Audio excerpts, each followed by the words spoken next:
Hatua inayofuata sasa ni watake muendelee na utoaji wa mafunzo ya elimu au kutoa elimu ya sera hii kwa taasisi za umma kuhusu maudhui ya sera na namna yanavyogusa majukumu yao ya kila siku.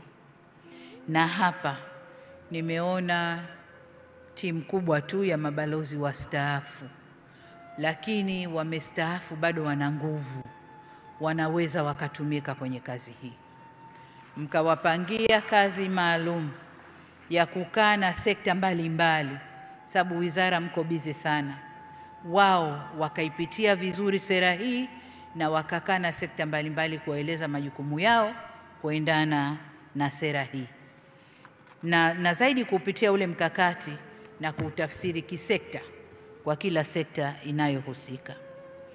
Lakini waheshimiwa mabalozi wetu wanao tuwakilisha kule nje, wahakikishe wanaisoma na kuielewa na kuanza kutangaza mabadiliko haya chanya ya sera yetu.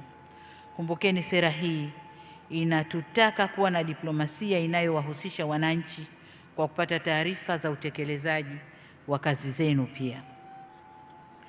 Jambo jingine, kwa kuwa utekelezaji wa sera hii sio jukumu pekee au sio jukumu la Wizara ya Mambo ya Nje peke yake, bali wizara hiyo ni mratibu na msimamizi mkuu, naziagiza wizara, idara zinazojitegemea, wakala za serikali na tawala za mikoa na serikali za mitaa kuhakikisha mnajumuisha malengo na mikakati ya sera hii katika mipango mikakati yenu na kuanza utekelezaji wake mara mwongozo utakapotolewa.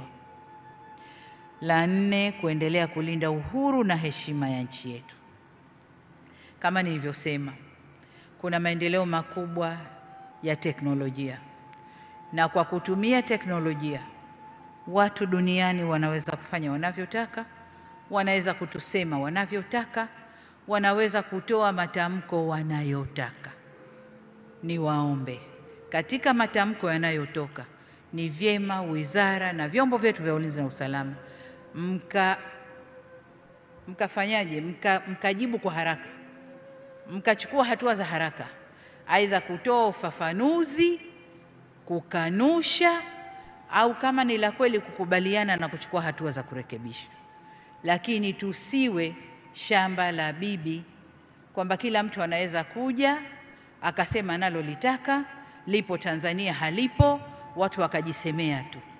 Lakini la pili, tumeanza kuona mtiririko au mwenendo wa wanaharakati ndani ya region yetu hii kuanza kuvamia na kuingilia mambo yetu huku. Sasa kama kwao wameshadhibitiwa, wasije kutuharibia huku.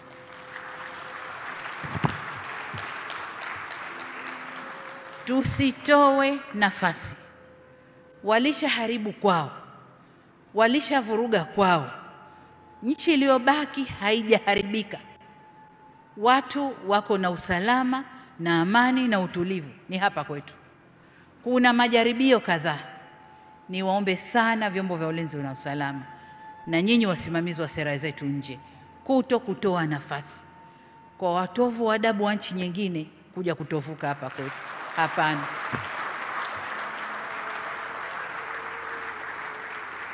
Nimeona klipu kadhaa za kunisema niko bias na nini. Nalofanya ni kulinda nchi yangu na ndio wajibu niliopewa. Kwa hiyo hatutatoa nafasi kwa kiumbe yoyote kuja kutuvurugia hapa, awe yupo ndani au anatoka nje. Hatutatoa hiyo nafasi. Kwa vyombo vya ulinzi na usalama, uhusiano wa kimataifa unagusa pia masuala ya ulinzi na usalama wetu.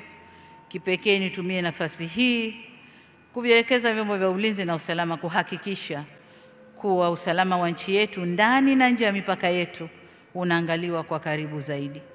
Tumesema hapa dunia imeharibika. Kuna maneno wanasema makosa, uhalifu wa kuvuka mipaka.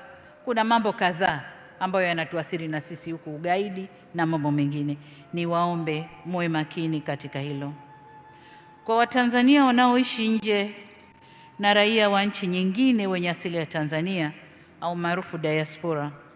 Kwa kuwa sasa serikali imewatambua kama wabia muhimu wa maendeleo, karibuni nyumbani kwa uwekezaji katika sekta za kiuchumi na kijamii, na ni wajibu wenu kuzitangaza sifa njema za Tanzania katika maeneo yenu mnayoishi badala ya kuisema vibaya nchi yenu mlikotoka. Kwa sekta binafsi ya hapa nchini, serikali inajitahidi kufungua milango ya kibiashara ndani na nje ya nchi. Tunawasihi kuzitumia fursa hizo. Vile vile tunakaribisha zaidi sekta binafsi kutoka nje ya nchi